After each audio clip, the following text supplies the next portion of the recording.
A routine truck inspection in Texas triggered a nationwide investigation into a clandestine logistics network, a veritable labyrinth of hidden tunnels. Along a highway near San Antonio, a refrigerated truck was pulled over for a standard check. Beneath fresh produce, investigators uncovered 100 kilograms of methamphetamine. Within hours, the focus expanded far beyond the driver and his cargo, shifting to the logistics company behind the documentation. As evidence mounted, a larger question emerged. Was this an isolated shipment, or a link in a corridor designed to move narcotics on a massive scale? Welcome to Border Watch Daily, where we delve into the hidden workings of security and smuggling operations. Stay with us to uncover how a trusted supply chain was diverted and the astonishing revelation of what truly lay hidden beneath our roads. It was 2:17 p.m. Along a highway outside San Antonio, Texas.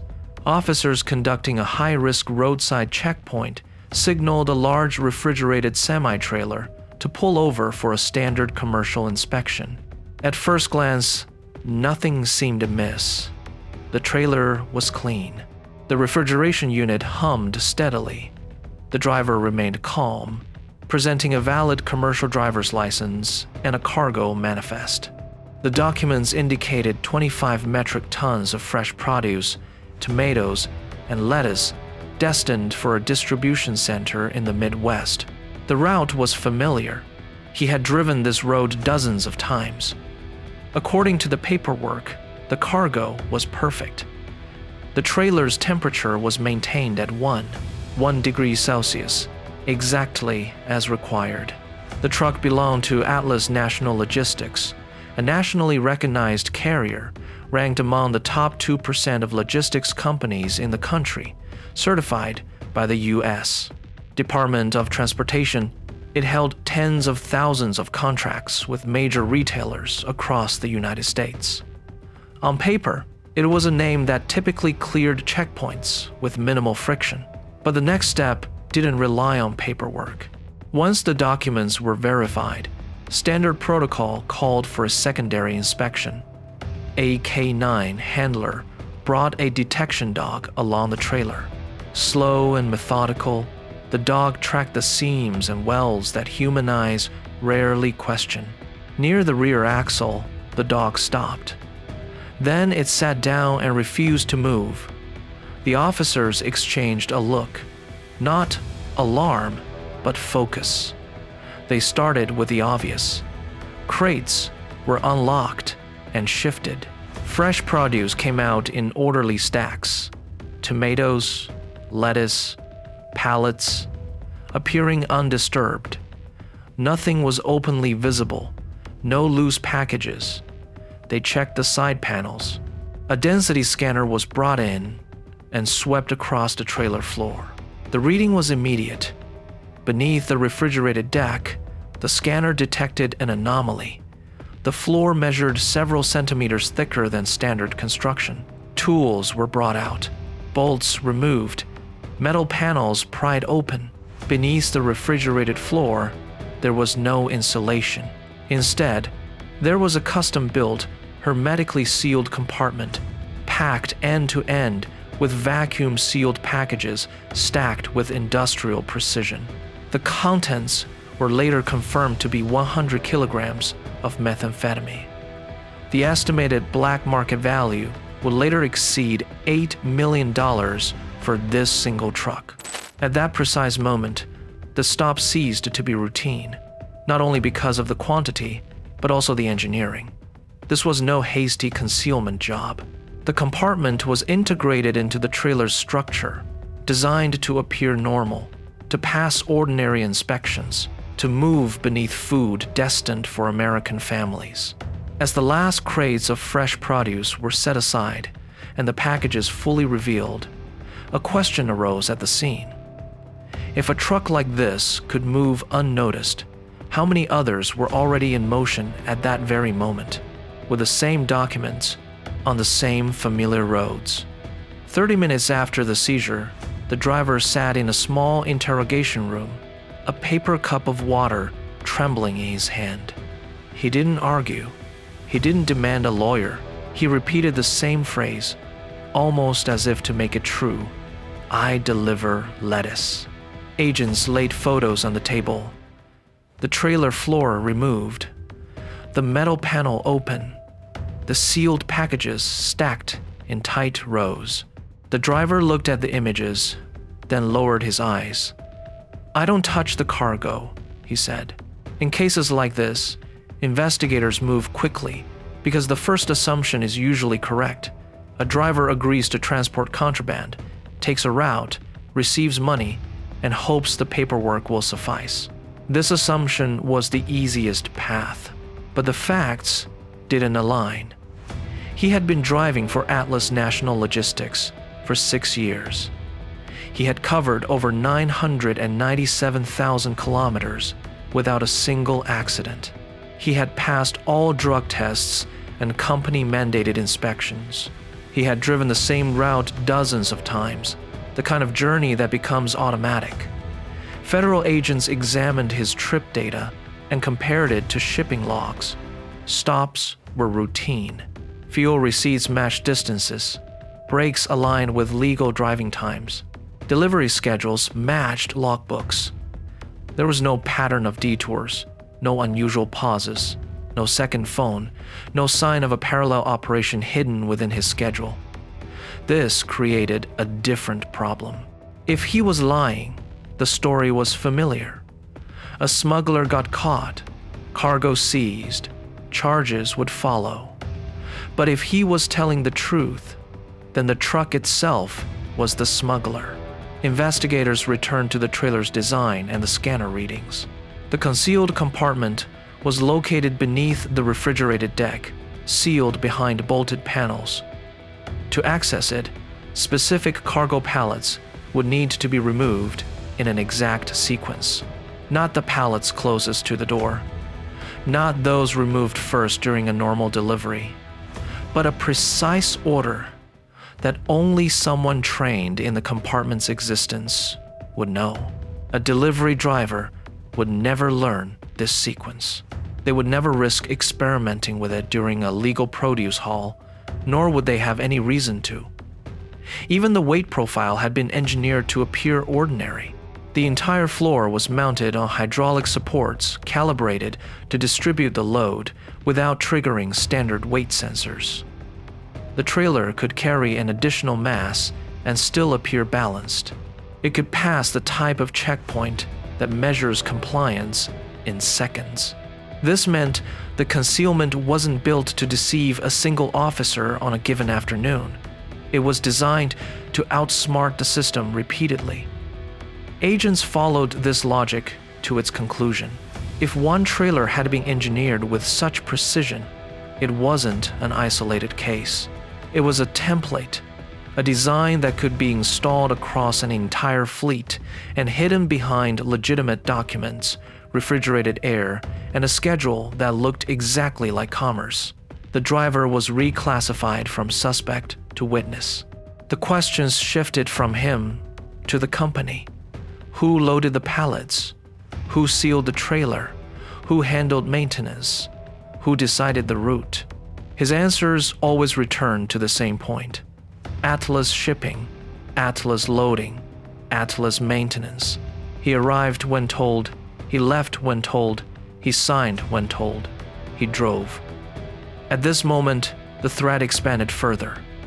Unblemished drivers were not a weakness in this operation. They were the shield.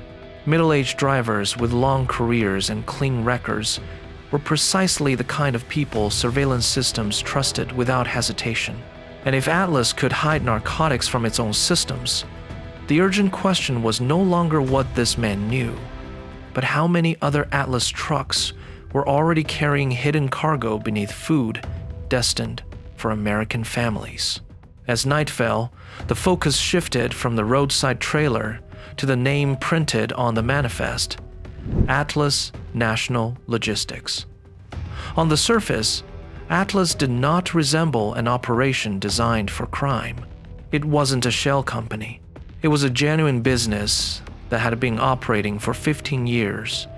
It employed 500 drivers. It managed a vast parking and maintenance facility in Texas.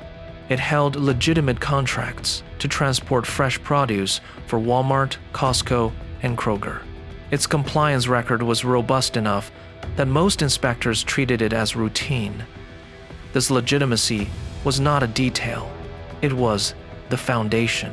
DEA intelligence units began mapping the company inside out. Logbooks, maintenance schedules, trailer serial numbers, insurance filings, vendor payments. The first question was stark. Had a cartel infiltrated the company? The answer was worse. Atlas hadn't been infiltrated, it was owned. Once that hypothesis changed, the rest of the structure emerged. Investigators learned the fleet was built in layers. Approximately 150 trucks were completely legitimate, running ordinary routes with ordinary cargo. They built the public image. They built the compliance score. They generated the invoices that made Atlas a pillar of the industry. The remaining 100 trucks were internally different. They were treated as priority units. Their schedules appeared normal on paper, but their trailers went through a separate maintenance path. These vehicles were sent to a cartel-owned garage for modification. Mechanics weren't installing random hiding spaces. They were installing custom-engineered systems. Hydraulic compartments beneath refrigerated floors, reinforced panels aligned with factory seams, fasteners chosen to mimic standard construction, weight distribution adjusted to avoid arousing suspicion. The result was a trailer that could carry narcotics while the driver delivered fresh produce like any other day. This was the business model. A legal company as a moving mask, a second fleet within the first, and a workforce of unblemished drivers acting as protective camouflage. Then, the highway seizure highlighted something larger than just the fleet. Digging deeper, analysts began to see signs of protection that didn't fit the old style of corruption. Over 20 high-ranking officials connected to traffic oversight, urban planning, and logistics regulation had intervened directly or indirectly to aid the company. There were no obvious written bribes, no envelopes of cash. It was more discreet. Phone calls, introductions, pressure applied in the right rooms, doors opening when they should have remained closed, complaints vanishing before reaching a regulator. This wasn't corruption in the old sense of the word. It was protection. This protection centered on a warehouse complex linked to Atlas's operations near Corpus Christi. From the outside, it was registered as a secondary cold storage site near the port, active for 7 years. Nothing appeared unusual about it in broad daylight. What mattered was underground. Investigators uncovered evidence of a reinforced subterranean corridor, a specially constructed tunnel extending over 422 meters, connecting the warehouse to an unregistered coastal access point. This was not a drainage system, nor stormwater infrastructure. It was large enough to move palletized cargo at an industrial speed. Analysts estimated that 30 to 40 metric tons of narcotics could transit through this corridor annually without ever appearing in public ports, and this reframed the San Antonio stop. The seizure wasn't the operation's core. It was the entryway. The tunnel was the engine room. The fleet was the distribution layer. Together, they formed a permanent smuggling gateway buried beneath American soil, protected by silence, paperwork, and time. By the time agents finished mapping the structure, one conclusion was inevitable. Dismantling a single truck would never stop the flow. As long as the tunnel fed the fleet would feed the cities. The plan therefore shifted from seizure to total shutdown. Over 400 federal agents were mobilized without public notice. Units from the FBI, DEA, and DHS discreetly positioned themselves in two critical locations, Corpus Christi and San Antonio, while additional teams moved along interstate corridors far beyond Texas. The tunnel fed the fleet fed the cities. At exactly 4 a.m., the signal was given. Across the United States, roads were still dark. Interstates wound through Texas, Arizona, Illinois, Georgia, New York, and 9 other states. Unmarked vehicles moved into position without sirens. Highway exits were sealed before most drivers were awake. Way stations, normally dormant until dawn, came alive with armed task forces. The first stop took less than 90 seconds. A westbound refrigerated truck thought it was facing a routine inspection. The driver stepped out, a still warm cup of coffee in his hand. By the time the truck came to a complete stop, he was handcuffed. Beneath crates of avocados, agents discovered 62 kilograms of methamphetamine, vacuum-sealed and numbered like inventory. Then the pattern repeated. Another cargo of produce. Another compartment beneath the refrigerated floor. Another stack of sealed packages placed with the same industrial precision.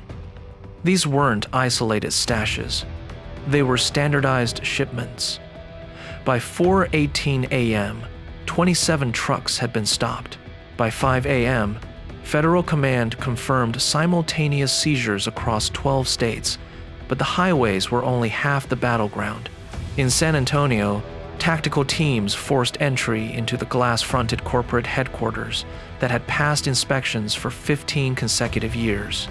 Doors splintered open. Agents flooded the hallways. Servers were pulled from racks while still hot.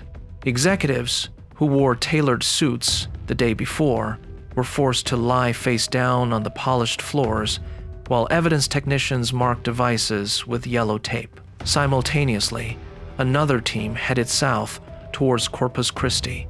Headlights cut through the darkness surrounding a warehouse that was never meant to be discovered. When agents breached the reinforced concrete, they reached the tunnel, sealed too late.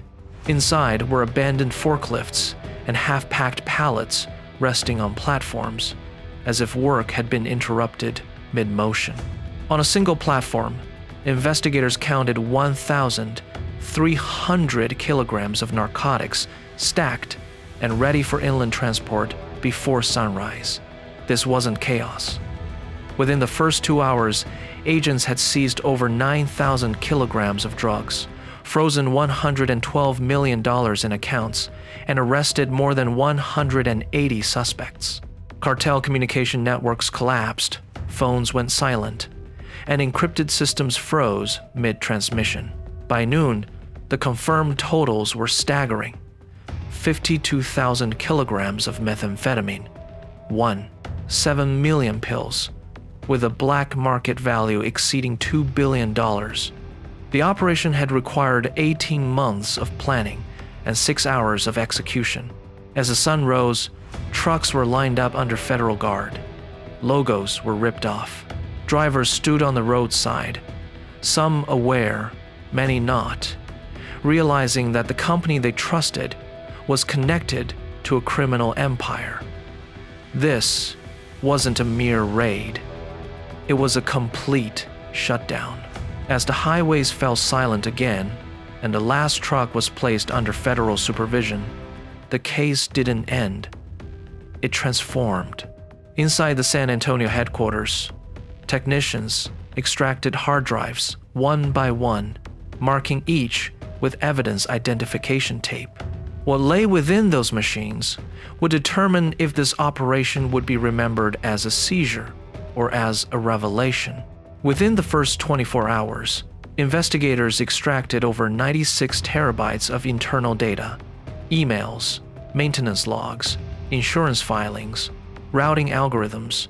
At first glance, it looked like the documentation of any successful logistics company. Clean audits, on-time delivery metrics, safety awards. Then, patterns emerged. Analysts identified 137 shipments spread over 7 years that followed, routing logic devoid of economic sense. Trucks took longer paths, fuel costs were higher, delivery times were deliberately inefficient. On paper, these routes lost money. In reality, they generated it by reconstructing invoices and insurance claims. Agents discovered how losses were discreetly covered. Inflated refrigeration repairs, phantom maintenance contracts, consulting fees paid to companies that existed only as post office boxes. Each transaction was small, often less than $48,000, carefully kept below automatic reporting thresholds. Individually, the payments seemed harmless. Together, they formed a river. Over 7 years, this river moved over $620 million, laundered through America's own compliance paperwork. Then came the vehicle identification numbers, VINs. A senior analyst projected a screen, and the room fell silent. The same truck identification numbers appeared in 2 distinct federal databases. One identity linked to routine fresh produce deliveries. The other, discreetly tied to narcotics from unrelated cases in different states. The trucks had a double life. One passed inspections. The other never officially existed. Subpoenas followed overnight. By the end of the week, 47 bank accounts across 4 states were frozen. 19 corporate entities, transport companies, insurers, and shell maintenance firms were reclassified as criminal co-conspirators. A veteran investigator summarized the new reality in a low voice. They didn't outsmart the inspections. They became the inspections. But the numbers forced a second question. What had already moved through before the shutdown? Using shipping routes recovered from Atlas systems, federal analysts overlaid 7 years of delivery data with public health records. The results were devastating. Between 2017 and 2024, counties directly served by Atlas's priority routes recorded over 430,000 methamphetamine-related overdoses. More than 112,000 of those were fatal. In cities where Atlas trucks made weekly deliveries, methamphetamine overdose deaths increased 68% faster than in comparable regions. Rural towns were hit hard. Emergency services with 6 beds were suddenly treating 30 patients in a single night. Investigators began summoning drivers not as suspects, but as witnesses. Men and women in their 40s, 50s, and 60s. Most had no idea of the situation. 158-year-old driver had covered 1 million kilometers in 2 decades and had never been stopped. When shown photos of the hidden compartments, his hands trembled. "I was hauling food," he said softly. "I was feeding my family." Another driver recalled reporting an irregular weight distribution 5 years earlier. The complaint had been logged. Within 48 hours, it had vanished from the system. He had been reassigned without explanation. Investigators later confirmed that at least 11 internal safety warnings had been discreetly erased across multiple departments. None had reached regulators. None had triggered audits. Child protective agencies reported a 41% increase in child removals along the corridors served by Atlas. Foster care systems were strained. In one Midwestern county, almost 1 in 4 children entering social services had a parent with documented methamphetamine exposure, linked to delivery times matching Atlas shipments. Careful modeling suggests the Atlas-related structure may have contributed to over 190,000 premature deaths nationwide over 7 years. The morning after the shutdown didn't feel like a victory. It felt like an aftermath.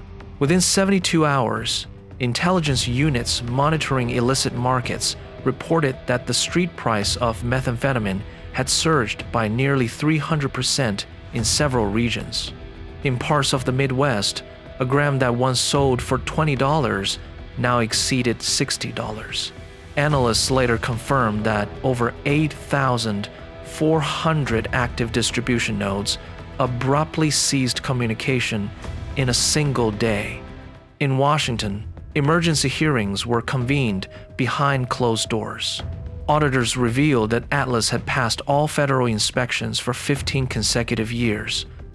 Not once had it been flagged for irregularities serious enough to trigger a comprehensive review. The paperwork was immaculate. Compliance scores were exemplary, too exemplary. The safeguards had been used as camouflage. Within days, Atlas National ceased to exist as a legal entity. Operating licenses were revoked. Assets were seized. Properties were fenced off. Over 500 drivers suddenly found themselves unemployed, many learning through the news that their livelihoods were linked to a criminal empire. Counseling services were established. Federal agents held meetings not to interrogate, but to explain. Along the former routes, communities experienced something rare. Emergency services reported a 22% decrease in methamphetamine-related admissions within 2 weeks. Law enforcement noted a temporary decline in drug-related burglaries and assaults. Shelters reported fewer overnight admissions. The change was fragile, but undeniable. Yet, analysts warned that the model was not unique. Atlas was merely the most sophisticated example discovered so far. The final toll remained stark. 52,000 kilograms of methamphetamine seized. 7 million pills removed from circulation. $112 million frozen. Over 180 arrests.